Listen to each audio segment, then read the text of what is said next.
नमस्कार, मैं हूं सत्यपाल और आप देख रहे हैं CWB हिंदी न्यूज। शक संवत 1946, विक्रम संवत 2082, आज चैत्र मास के शुक्ल पक्ष की षष्ठी तिथि और दिन गुरुवार है। तदनुसार अंग्रेजी तारीख 3 अप्रैल सन 2025, आज चैत्र नवरात्र का छठा दिन है। इस दिन माता दुर्गा के छठे स्वरूप यानी कात्यायनी देवी की पूजा की जाती है। सबसे पहले आज की सुर्खियां। हरियाणा के फर्जी BPL परिवारों को 20 अप्रैल तक अल्टीमेटम, जाली कार्ड पर FIR, होगी 2 साल तक की कैद की सजा। आरती राव ने की PM मोदी से मुलाकात, पिता राव इंद्रजीत भी साथ रहे, प्रधानमंत्री ने सिर पर हाथ रखा, दिया आशीर्वाद। हरियाणा में 81 लाख परिवारों को झटका, सरकार ने बिजली महंगी की, घरेलू कनेक्शन से लेकर इंडस्ट्री पर भी मार, 3 साल बाद बढ़ोतरी। हरियाणा में बोर्ड परीक्षाओं की मार्किंग शुरू, CCTV कैमरों से होगी निगरानी, 45 दिन बाद रिजल्ट। अभय चौटाला बोले, बीजेपी सरकार की बुनियाद झूठ पट्टी की, बिजली व टोल की दरों में की बढ़ोतरी, इससे जनता की कमर तोड़ी। हरियाणा में 7 साल पुरानी क्लर्क भर्ती फिर खुलेगी, सरकार ने हरियाणा SSC से मांगी रिपोर्ट, 900 पद खाली, 4798 पदों पर हुई थी भर्ती। हरियाणा में 6300 किलोमीटर सड़कों की 6 महीने में होगी रिपेयरिंग, सरकार ने प्लानिंग बनाई, स्पेशल टेंडर निकालेगी। दक्षिण हरियाणा के रेवाड़ी में बाबा भैरू का मेला 7 अप्रैल से होगा शुरू, 3 दिन में श्रद्धालु चढ़ाएंगे लाखों लीटर शराब, 24,10,000 रुपए में दिया ठेका। चरखी दादरी मंडी में गेहूं की आवक, सरसों का उठान शुरू, CTM ने व्यवस्थाएं जांची, आड़तियों व किसानों की सुनी समस्याएं। और अमेरिका ने भारत पर 26% जैसे को तैसा टैरिफ लगाया, ट्रंप ने कहा मोदी अच्छे दोस्त लेकिन सही व्यवहार नहीं, नए टैरिफ 9 अप्रैल से होंगे लागू। और अब खबरें विस्तार से। दिल्ली, NCR और हरियाणा में रहने वाले लोगों को अप्रैल महीने के दौरान मौसम में कई बड़े बदलाव देखने को मिलेंगे। अप्रैल माह का पहला पखवाड़ा जहां लोगों को भीषण गर्मी का एहसास कराएगा, तो वहीं दूसरा पखवाड़ा बारिश से लोगों को राहत भी प्रदान करेगा। हालांकि इसके बाद समूचे उत्तर भारत से लू चलना प्रारंभ होगा। मौसम वैज्ञानिकों की माने तो इस बार उत्तर भारत में अधिकतम तापमान 50 डिग्री सेल्सियस से अधिक रहने की संभावना है। मीडिया रिपोर्ट्स में मौसम विशेषज्ञ डॉक्टर चंद्रमोहन के हवाले से बताया गया है कि अप्रैल के पहले सप्ताह में अंत तक पारा 45 डिग्री तक पहुंच सकता है, लेकिन इसके बाद दूसरे सप्ताह के बीच में मौसम में हल्के बदलाव देखने को मिल सकते हैं। ऐसे में दिल्ली, NCR और हरियाणा में तेज अंधड़ चल सकती है, साथ ही हल्की से मध्यम बारिश होने के भी आसार जताए गए हैं। हरियाणा में किसानों के लिए एक अच्छी खबर सामने आ रही है। बता दें कि प्रदेश में 1 अप्रैल से गेहूं की सरकारी खरीद शुरू हो चुकी है। वहीं सरकार ने किसानों को तोहफा देते हुए गेहूं के न्यूनतम समर्थन मूल्य यानी MSP में 150 रुपए की बढ़ोतरी कर दी है। किसानों से 2425 रुपए प्रति क्विंटल MSP पर गेहूं खरीदी जाएगी। खुले बाजार में गेहूं की फसल आने के साथ ही भाव में गिरावट दर्ज हुई है। ऐसी स्थिति में किसानों का रुझान अपना गेहूं मंडी में लाकर बेचने की तरफ बढ़ गया है। गुरुग्राम जिले की बात करें तो यहाँ गेहूं की सरकारी खरीद के लिए जिले में 5 मंडी यानी पटौदी, फरुखनगर, सोना, गुरुग्राम और खोड़ तय की गई है। जिले में गेहूं की पैदावार 18 से 19 लाख क्विंटल होने का अनुमान जताया गया है। मेरी फसल मेरा ब्यौरा पोर्टल पर रजिस्ट्रेशन करवाने वाले किसानों को ही न्यूनतम समर्थन मूल्य का लाभ मिलेगा। फसल बिक्री के 72 घंटे के अंदर अंदर किसानों की उपज का पैसा DBT के माध्यम से सीधा बैंक अकाउंट में ट्रांसफर कर दिया जाएगा। सरसों की सरकारी खरीद 15 मार्च से चल रही है। इसके लिए मंडियों में सभी मूलभूत सुविधाएं उपलब्ध करवा दी गई है। हरियाणा सरकार ने फर्जी गरीबों के खिलाफ एक्शन शुरू कर दिया है। पिछले 1 महीने में प्रदेश में 1609 परिवारों को गरीबी रेखा से नीचे यानी कि BPL की कैटेगरी से बाहर कर दिया गया है। सरकार ने फर्जी गरीब परिवारों को 20 अप्रैल तक का अल्टीमेटम भी दिया है। उन्हें खुद ही BPL श्रेणी छोड़ने को कहा गया है। उसके बाद सरकार ने पकड़ लिए तो उन्हें बाहर करने के साथ ही फ्रॉड का केस भी दर्ज करवाया जाएगा। ऐसे लोगों पर भारतीय न्याय संहिता के तहत कार्रवाई होगी, जिसमें उन्हें 2 साल तक की कैद हो सकती है। इसको लेकर बाकायदा मोबाइल पर मैसेज भी भेजे जा रहे हैं। दरअसल विधानसभा में कांग्रेस ने फर्जी BPL परिवारों का मुद्दा उठाया था, जिसके बाद CM नायब सिंह सैनी ने कार्रवाई के आदेश जारी कर दिए हैं। हरियाणा में बिजली विभाग की ओर से प्रदेश के 81 लाख परिवारों को तगड़ा झटका लगा है। सरकार ने बिजली की दरों में बढ़ोतरी कर दी है। हरियाणा बिजली विनियामक आयोग की ओर से जारी किए गए टैरिफ के हिसाब से दरों में 20 से लेकर 40 पैसे प्रति यूनिट तक बढ़ाए गए हैं। उपभोक्ताओं के यूनिट खर्च के लिहाज से बनाए गए स्लैब के दामों में भी बदलाव किया गया है। अब 300 यूनिट तक मासिक बिजली खपत वाले घरेलू उपभोक्ताओं पर कोई तय शुल्क नहीं लगेगा, जबकि पहले यह शुल्क अलग अलग श्रेणियों में 125 से 135 रुपए तक था। घरेलू उपभोक्ताओं के अलावा इंडस्ट्री को मिलने वाली बिजली की दरों में भी वृद्धि हुई है। आयोग ने हाई टेंशन लाइन सप्लाई में 30 से 35 पैसे और छोटे कारखानों की LT सप्लाई में 10 से 15 पैसे प्रति यूनिट की बढ़ोतरी की है। वहीं बल्क सप्लाई की बात करें तो इनकी दरों में 40 पैसे प्रति यूनिट तक बढ़ाई गई है। इसके अलावा कृषि क्षेत्र के लिए बिजली की दर 6 रुपए 48 पैसे प्रति यूनिट से बढ़कर 7 रुपए 35 पैसे प्रति यूनिट की गई है। हालांकि इन बढ़ी हुई दरों का किसानों पर कोई फर्क नहीं पड़ेगा, क्योंकि सरकार किसानों से केवल 10 पैसे प्रति यूनिट के हिसाब से ही बिल लेती है। आगे भी यह जारी रहेगा। हालांकि इससे सरकार पर सब्सिडी का बोझ बढ़ जाएगा। प्रदेश में बिजली की दरों में बता दें कि 3 वर्ष बाद ये बदलाव किए गए हैं। हरियाणा विद्यालय शिक्षा बोर्ड के अध्यक्ष प्रोफेसर डॉक्टर पवन कुमार एवं सचिव डॉक्टर मुनीष नागपाल ने कहा कि शिक्षा बोर्ड की सेकेंडरी यानी शैक्षिक व मुक्त विद्यालय फरवरी/मार्च 2025 परीक्षा की उत्तर पुस्तिकाओं का मूल्यांकन शुरू बुधवार से हो गया है। शिक्षा बोर्ड द्वारा सभी 22 जिलों में मूल्यांकन कार्य करवाया जा रहा है। प्रदेश भर में सेकेंडरी की परीक्षा के लिए 78 मूल्यांकन केंद्र बनाए गए हैं। 7030 अध्यापक मूल्यांकन कार्य के लिए नियुक्त किए गए हैं। सेकेंडरी की उत्तर पुस्तिकाओं के मूल्यांकन का कार्य 2 अप्रैल से 22 अप्रैल तक करवाया जाएगा। उन्होंने बताया कि 12वीं की उत्तर पुस्तिकाओं के मूल्यांकन कार्य के लिए लगभग 4812 प्राध्यापक नियुक्त किए गए हैं। परीक्षा का परिणाम करीब 45 दिनों में घोषित कर दिया जाएगा। उन्होंने प्रेक्षकों को निर्देश देते हुए कहा कि उत्तर पुस्तिकाओं के मूल्यांकन का कार्य निर्धारित समय सीमा में व गुणवत्तापूर्ण होना चाहिए। मूल्यांकन में बच्चों के भविष्य के साथ कतई खिलवाड़ न हो। प्रत्येक मूल्यांकन केंद्र पर सीसीटीवी कैमरे लगाए गए हैं। किस केंद्र पर किस तरह मार्किंग की जा रही है, पूरे अध्यापक उपस्थित है या फिर नहीं। इसके अतिरिक्त बोर्ड द्वारा सीसीटीवी व वीडियोग्राफी के माध्यम से लाइव मॉनिटरिंग भी की जा रही है।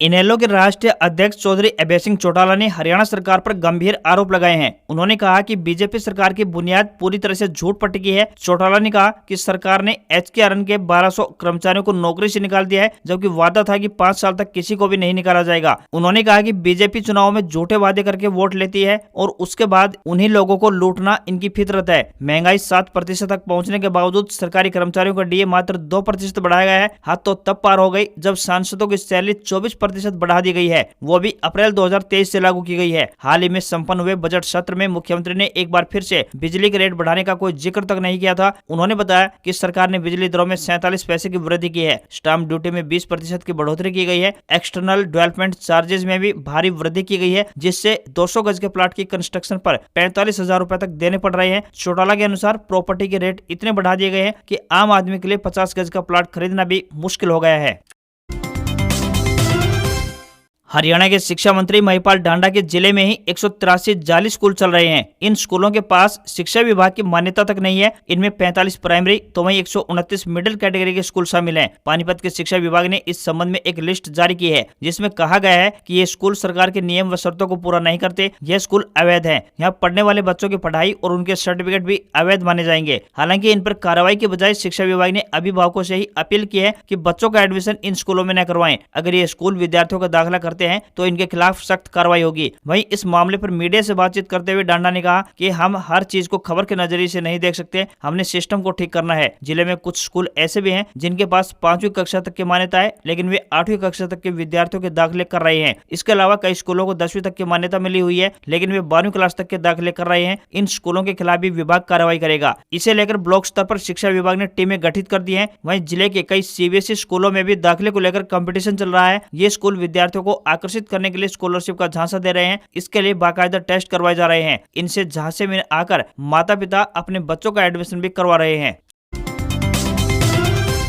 गुरुग्राम से सांसद और केंद्रीय मंत्री राव इंद्रजीत सिंह और उनकी बेटी आरती राव ने प्रधानमंत्री श्री नरेंद्र मोदी से मुलाकात की। आरती राव ने सोशल मीडिया पर पोस्ट डालकर खुद इस मुलाकात की जानकारी दी। आरती राव ने कहा कि देश के यशस्वी प्रधानमंत्री नरेंद्र मोदी से मिलकर उनका मार्गदर्शन व आशीर्वाद लिया। उनके दिए गए मार्गदर्शन में आगे बढ़कर हरियाणा में स्वास्थ्य सुविधाओं को बेहतर बनाने का प्रयास करूंगी। भाजपा ने हरियाणा में लोकसभा, विधानसभा और निकाय चुनाव में अच्छा प्रदर्शन किया। ऐसे में दक्षिण हरियाणा और अहिरवाल के दिग्गज राव इंद्रजीत सिंह की प्रधानमंत्री से मुलाकात कई मायनों में खास मानी जा सकती है। दरअसल विधानसभा चुनाव में उनके प्रतिद्वंदी को टिकट देना और फिर नगर निगम चुनाव में उनके कार्यकर्ताओं की टिकटें काटे जाने पर वे खामोश थे। ऐसे में चर्चा चल रही थी कि राव इंद्रजीत की ज्यादा नहीं चल रही है, लेकिन प्रधानमंत्री से मुलाकात के बाद राव इंद्रजीत अपने समर्थकों और कार्यकर्ताओं को ये संदेश देने में कामयाब रहे कि वे किसी भी मामले में कमजोर नहीं है। साथ ही न केवल दक्षिण हरियाणा और अहिरवाल बेल्ट हरियाणा में भी वे मजबूत हैं और पार्टी हाईकमान में भी उनकी मजबूत पकड़ है। हरियाणा में 7 साल बाद फिर से पुरानी क्लर्क भर्ती खुलने वाली है। हरियाणा सरकार के कार्मिक विभाग ने हरियाणा स्टाफ सिलेक्शन कमीशन यानी HSSC से क्लर्क भर्ती 5/2019 की वैकेंट पोस्ट की रिपोर्ट मांगी है। दरअसल 2022 में सवालों में गड़बड़ी मिलने के बाद हरियाणा SSC ने 900 क्लर्कों की नियुक्ति पर सवाल उठाए थे। इसके अलावा 4798 क्लर्कों में से 900 की नियुक्ति नए सिरे से करने के लिए भी कहा था। भर्ती में गड़बड़ी के बाद हरियाणा कर्मचारी चयन आयोग 2019 में निकली क्लर्क भर्ती का संशोधित परिणाम जारी किया था। आयोग ने सितंबर 2020 से नौकरी पर लगे सभी क्लर्कों की सेवाएं तुरंत प्रभाव से समाप्त करने के लिए संबंधित विभागों को पत्र लिख दिया था। हरियाणा एसएससी ने साल 2019 में क्लर्क के 4798 पदों के लिए आवेदन मांगे थे। कुछ अभ्यर्थी भर्ती में पूछे गए सवालों के गलत उत्तर को लेकर पंजाब एंड हरियाणा हाईकोर्ट पहुंचे और संशोधित परिणाम जारी करने की अपील की थी। तमाम दलीलें सुनने के बाद हाईकोर्ट ने अप्रैल 2022 में संशोधित परिणाम जारी करने के आदेश दिए थे। बायोमेट्रिक निशान और चेहरे के निशान नहीं मिलने के कारण 58 अभ्यर्थियों का परिणाम रोक दिया गया है। आयोग ने 21 मई से 6 जून तक कुल मिलाकर 24,097 अभ्यर्थियों को दस्तावेज जांच के लिए बुलाया गया था। आशंका जताई गई है कि इस भर्ती में बड़े स्तर पर फर्जीवाड़ा हुआ था। काफी संख्या में अभ्यर्थियों ने झूठे दस्तावेजों के आधार पर आर्थिक सामाजिक आधार के अंक हासिल किए थे। फर्जीवाड़ा पकड़े जाने के डर से अधिकतर अभ्यर्थियों ने जांच से दूरी बनाई। चरखी दादरी में डीसी मुनीष शर्मा ने बताया कि hit and run motor accident case में भारत सरकार की ओर से दुर्घटना का शिकार हुए व्यक्ति को आर्थिक सहयोग दिए जाने का प्रावधान किया गया है। इसको लेकर सरकार की ओर से दिए जाने वाली मदद को लेकर आयुष्मान भारत योजना से जुड़े जिला के सभी इन पैनल्ड अस्पतालों के प्रतिनिधियों व संबंधित अधिकारियों को आवश्यक दिशा निर्देश दिए गए हैं। उपायुक्त मुनीष शर्मा ने जानकारी देते हुए बताया कि सड़क परिवहन और राजमार्ग मंत्रालय द्वारा सड़क दुर्घटना पीड़ितों को कैशलेस उपचार प्रदान करने के लिए शुरू किए गए एक पायलट प्रोजेक्ट योजना के तहत पीड़ितों को 1.5 लाख रुपए तक की कैशलेस सुविधा प्रदान की जाएगी। उन्होंने बताया कि अगर किसी व्यक्ति के साथ सड़क हादसा होता है तो उसको पुलिस विभाग द्वारा या फिर घटनास्थल पर मौजूद व्यक्तियों द्वारा नजदीकी अस्पताल में भर्ती करवाया जाएगा तो उस घायल व्यक्ति को अधिकतम 1.5 लाख रुपए तक का कैशलेस ट्रीटमेंट दिया जाएगा। एक्सीडेंट के दिन से पीड़ित का 7 दिन तक का इलाज किया जाएगा। डीसी ने बताया कि इसके लिए 24 घंटे के अंदर सड़क दुर्घटना की खबर पुलिस को देनी होगी ताकि पुलिस विभाग ये सुनिश्चित कर सके कि घायल व्यक्ति हिट एंड रन मामले में घायल हुआ है। पुलिस विभाग द्वारा 6 घंटे के भीतर उस एक्सीडेंट केस को वेरीफाई करके अस्पताल प्रशासन को सूचना देनी होगी।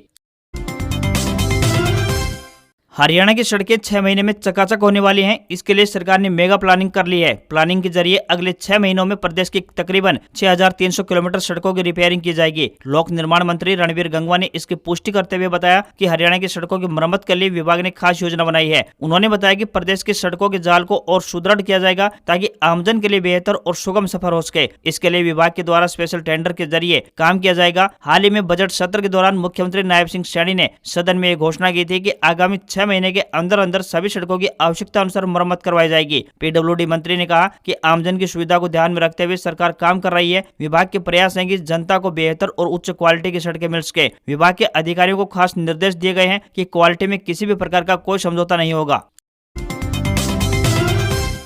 भारत में भी धार्मिक मान्यताएं अनूठी होती हैं, लेकिन जब श्रद्धा की बात होती है तो सोचने की गुंजाइश नहीं रहती। ऐसी ही एक अनोखी मान्यता दक्षिण हरियाणा के रेवाड़ी स्थित गांव बांसदूधा में बाबा भैरू की है। सबसे बड़ी खास बात यह है कि सदियों से बाबा भैरू को शराब का भोग लगता है। वहीं इससे भी बड़ी खास बात यह है कि प्रत्येक वर्ष 3 दिवसीय मेले में लाखों भक्त हरियाणा, राजस्थान, दिल्ली, पंजाब और मध्य प्रदेश सहित अनेक राज्यों से पहुँचते हैं। इन 3 दिनों में लाखों लीटर शराब भोग के नाम पर एकत्रित हो जाती है। इस बार भी 3 दिवसीय मेला 7 अप्रैल से प्रारंभ होने जा रहा है। मेले के संचालन के लिए प्रत्येक वर्ष ठेका छोड़ा जाता है। इस वर्ष मेले का ठेका स्थानीय निवासी नवीन कुमार को 24,10,000 रुपए में दिया गया है। पुरानी मान्यताओं के अनुसार मेले की सबसे बड़ी विशेषता यह है कि बाबा भैरू को शराब का भोग लगाने की अनूठी परंपरा। मान्यता है कि बाबा को मदिरा प्रिय है। श्रद्धालु यहाँ शराब की बोतलें, तेल, सिंदूर और अन्य प्रसाद चढ़ाते हैं। देश के कई राज्यों से आने वाले लोग 3 दिन तक यहीं रुकते हैं और पूजा पाठ करते हैं। आयोजकों ने बताया कि हर वर्ष की तरह इस बार भी बाबा भैरू की शादी के लिए दिल्ली से बारात व रेवाड़ी से भाती आएंगे। बड़े धूमधाम से बाबा भैरू का विवाह पूरी रीति रिवाज से करवाया जाएगा। वहीं मेले की व्यवस्थाओं के लिए युवाओं की एक कमेटी बनाई गई है। कमेटी सूचना केंद्र के माध्यम से श्रद्धालुओं को जरूरी जानकारी और दिशा निर्देश लाउड स्पीकर से देगी। मेले में सुरक्षा व्यवस्था के लिए पुलिस प्रशासन तैनात रहेगा। चरखे दादरी स्थित अनाज मंडी में गेहूं की आवक व खरीदी गई सरसों का उठान कार्य शुरू हो चुका है, जिसके चलते आगामी दिनों में खरीद प्रक्रिया सुचारू रूप से चलने की उम्मीद है। दादरी सीटीएम जितेंद्र ने मंडी पहुंचकर फसल खरीद व्यवस्थाओं का जायजा लिया और आढ़तियों में किसानों से बातचीत कर उनकी समस्याएं जानी। सीटीएम ने मार्केट कमेटी सचिव को निर्देश दिए कि खरीदे गए अनाज का तेजी से उठान किया जाए। दादरी सहित प्रदेश के अनाज मंडियों में 15 मार्च से सरसों की और 1 अप्रैल से गेहूं की सरकारी खरीद प्रारंभ हो चुकी है। जिले में अभी तक 90,000 क्विंटल से अधिक सरसों किसानों द्वारा मंडी में लाई गई है। जिसमें से करीब 25,000 क्विंटल की खरीद एजेंसी द्वारा की गई है। खरीद के दौरान किसी भी प्रकार की परेशानी पेश न आई, इसको देखते हुए खरीदी गई सरसों का उठान भी शुरू करवा दिया गया है। मार्केट कमेटी अधिकारियों का दावा है कि उठान प्रक्रिया में और तेजी लाई जाएगी, जिससे आढ़तियों व किसानों को किसी भी प्रकार की परेशानी नहीं होगी। मार्केट कमेटी सचिव विजय कुमार ने बताया कि मंडी में 1 अप्रैल से गेहूं की सरकारी खरीद शुरू होने के निर्देश मिले हैं। मंगलवार को पहले दिन गेहूं की आवक नहीं हुई, लेकिन बुधवार को गेहूं की आवक शुरू हो चुकी है, जिसमें नमी की मात्रा 14% से अधिक होने के कारण उसे मंडी परिसर में ही सुखाया गया है। नमी कम होने पर गेहूं की खरीद की जाएगी। अमेरिका के राष्ट्रपति डोनाल्ड ट्रंप ने गुरुवार को भारत पर 26% जैसे को तैसा टैरिफ यानी रेसिप्रोकल टैरिफ लगाने का ऐलान किया है। ट्रंप ने कहा कि भारत बहुत सख्त है, मोदी मेरे अच्छे दोस्त हैं, लेकिन हमारे साथ सही व्यवहार नहीं कर रहे हैं। ट्रंप ने कहा भारत अमेरिका पर 52% तक टैरिफ लगाता है, इसलिए अमेरिका भारत पर 26% टैरिफ लगाएगा। अन्य देश हमसे जितना टैरिफ वसूल रहे हैं, हम उनसे लगभग आधे टैरिफ लेंगे, इसलिए टैरिफ पूरी तरह से रेसिप्रोकल नहीं होंगे। मैं ऐसा कर सकता था, लेकिन यह बहुत से देशों के लिए कठिन होता। हम ऐसा नहीं करना चाहते थे। भारत के अलावा अमेरिका चीन पर 34%, यूरोपीय संघ पर 20%, दक्षिण कोरिया पर 25%, जापान पर 24%, वियतनाम पर 46% और ताइवान पर 32% टैरिफ लगाएगा। अमेरिका ने करीब 60 देशों पर उनके द्वारा अमेरिकी प्रोडक्ट्स पर लगाए जाने वाले टैरिफ की आधी दर के बराबर टैरिफ लगाया है। ट्रंप ने कहा अमेरिका में आने वाले सभी सामान पर 10% बेसलाइन टैरिफ लगेगा। व्हाइट हाउस के अधिकारियों के मुताबिक बेसलाइन टैरिफ 5 अप्रैल की रात 12:01 से प्रभावी होगा, जबकि रेसिप्रोकल टैरिफ 9 अप्रैल की रात को 12:01 से लागू होंगे। भारतीय शेयर बाजार में बढ़त देखने को मिली। सेंसेक्स 592 अंक चढ़कर 76,617 के स्तर पर क्लोज हुआ। वहीं निफ्टी में 166 अंक की बढ़त रही और ये 23,332 के स्तर पर बंद हुआ। आईटी, एफएमसीजी, मेटल और फार्मा इंडेक्स में तकरीबन 1% की बढ़त देखने को मिली। वहीं 10 ग्राम 24 कैरेट सोने का दाम 119 रुपए गिरकर 90,996 रुपए पर पहुंच गया है। 1 किलोग्राम चांदी की कीमत 105 रुपए गिरकर 99,536 रुपए प्रति किलो हो गई है। वहीं दिल्ली में 10 ग्राम 22 कैरेट सोने की कीमत 85,250 रुपए और 10 ग्राम के 24 कैरेट सोने की कीमत 92,990 रुपए पहुंच गई है। आज खबरों में बस इतना ही। देखते रहिए आपका अपना हरियाणा का सबसे बेहतरीन news channel CWB Hindi news. नमस्कार। इसी आशा के साथ आपका दिन शुभ रहे।